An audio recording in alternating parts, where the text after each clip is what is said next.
Top of the morning, poopshoot.org.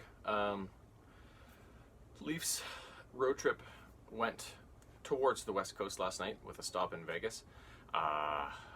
So much sports news talk about their situation and what's going on, and rightfully so, because as I've mentioned before, this team on paper looks like they should be really, really good, and they've been anything but this year. Sometimes going on the road is a good bonding thing, a good way to get back to the basics and kind of sort things out. Their effort last night was much better.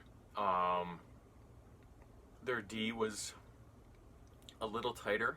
A scoreless first period was encouraging. It was a pretty tight, fast-moving game, as we've seen with a lot of their other games when they're a little more on.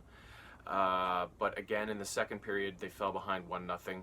I think that's all but 2 or 3 of the games they played so far this year. They mentioned last night they've been scored on first to various degrees. Usually it's only 1-0 or 2-0, but sometimes it's a lot more. And they were chasing the game. The first goal was a power play goal. Freddie should have had it. It kind of squeaked through his legs, and then a guy in the crease banged it in the rest of the way. So it was kind of a greasy goal. And then in the third period, the Leafs battled back with the injuries to Kerfoot, Marner, and now Trevor Moore. Spezza was in the lineup. Patan was in the lineup. Spezza got the Leafs even early in the third with a laser beam shot. And but then Vegas would score 2 more, and then the Leafs were chasing again.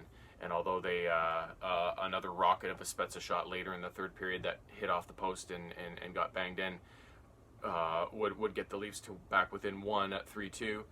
They just couldn't convert on a late power play. Pulled the goalie late in the game, but Vegas managed to get it into the zone and put in an empty netter to make the final 4-2. So it was a much better effort by the Leafs. It was tighter, but again, they come up short. The stat categories were all very close, so it was a very tightly contested game. But, you know, they lost again. And now, for the first time this season, well, I guess, did they lose the first game of the season? But anyways, the first time since they've played a significant amount of games this year, they are now below 500. And considering we're a quarter of the way in or whatever, you know, they're close to being the St. Louis Blues of last year, where they're going to be, you know, not dead last in the league right now, but they're getting down there. And but, you know, there's a reason St. Louis was the first team to ever be in last place at the New Year and come back and win the Stanley Cup, because it's really hard to do. So the Leafs need to get this shit sorted out ASAP and get back in the win column, because the further and further they sink below that 500 on this recent slump, the less and less chance they're going to have to even squeak into the playoffs with, you know, one of the last wild cards, right? So there's been a lot of coaching talk. Some guys say, excuse me, don't even know what's going on with my life anymore. Anyways, some people were saying, you know, if the Leafs don't win tonight in Vegas, Babcock won't be here tomorrow. Some people are saying he's got a little bit more of a leash, and it'll be a few more losses to do it. And some people say they think he's safe no matter what.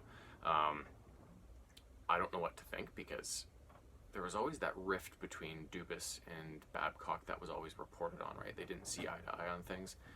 And just like Don Cherry being fired for Sportsnet, they were just waiting for their chance to get rid of him, right? So now you think maybe Dubas is the same thing with Babcock, and this might be his chance. So problem is, you never know what's going on behind the scenes, so you don't know. So all we can do is keep watching and keep hoping for the Leafs to straighten out and see what happens along the way. So anyways, that's all for now. Leafs lose 4-2 in Vegas in a much better played game, but still a loss. Till sometime.